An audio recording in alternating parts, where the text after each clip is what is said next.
So new controversy tonight concerning one of the top organizers behind the Women's March movement, which was supposed to represent a wide cross-section of women in this country. Linda Sarsour criticizes the Trump presidency while supporting Sharia law. Her views promoted by the official Women's March Twitter account, and she was one of the organizers.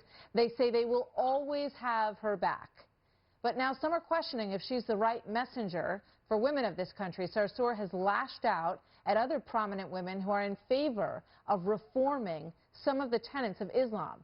Sarsour's 2011 tweet, which has now resurfaced, went after these two very prominent women who have spoken out against Sharia law and in this vicious way. Read this for yourself at home. As she berates them and says that she wishes she could whip them and take away their body parts, it is vile, to say the least. Joining me now is the person who that was directed at, Ayaan Hirsi Ali, well-known author and activist and research fellow at the Hoover Institution and the founder of the AHA Foundation. Ayaan, welcome. Very good to have you with us tonight. Martha, thank you very much for having me. What is your reaction when you look at, I know you've read the text of that and everybody at home just read it as well. What's your reaction?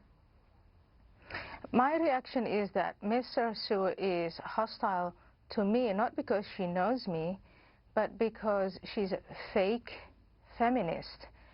Ms. Sarsour is not interested in universal human rights. She's a defender of Sharia law. And the principle of Sharia law, there's no principle that demeans, degrades, and dehumanizes women more than the principle of Sharia law. And Linda Sarsour is a defender of that. She hates me, she hates Brigitte Gabriel because of that. And I want to ask Linda Sarsour and the women who put their trust in her, why did she not organize a march for Asia Bibi? That's the woman in Pakistan who's on death row. She is condemned because allegedly she did something that caused her to blaspheme. Or Miriam Ibrahim in Sudan, who was imprisoned. The 270 plus women that were kidnapped in Boko Haram, the Yazidi women who were subjected to slavery by ISIS. This is the times we live in. And these fake feminists who say they speak for Muslim women, they have never said anything about this. Linda Sarsour is not a defender of universal human rights. She's a defender of Sharia law. She hates me because I expose what Sharia law is. What Sharia law is what the Islamic State of Iraq and Syria is doing. I mean, you have been a victim of genital mutilation, which is something that you speak out about quite a bit. It must be shocking to you to watch all of these women gather, in Washington under this woman's, leadership. What is your message to those women?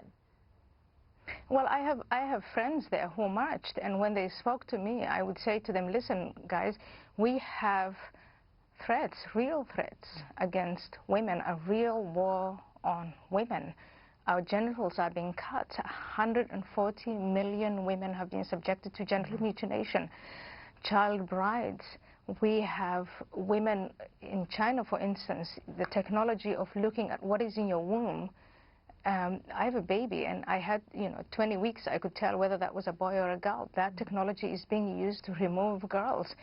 We are not marching against this kind of thing. We're not marching against mass rape in Europe. This is the kind of thing we need to be marching against, and we're not marching against that. If we're really interested in civil rights, human rights, female, the rights of women, we should not go with fake feminists. Thank you so much. Thank you. Thank you for being here tonight, everybody.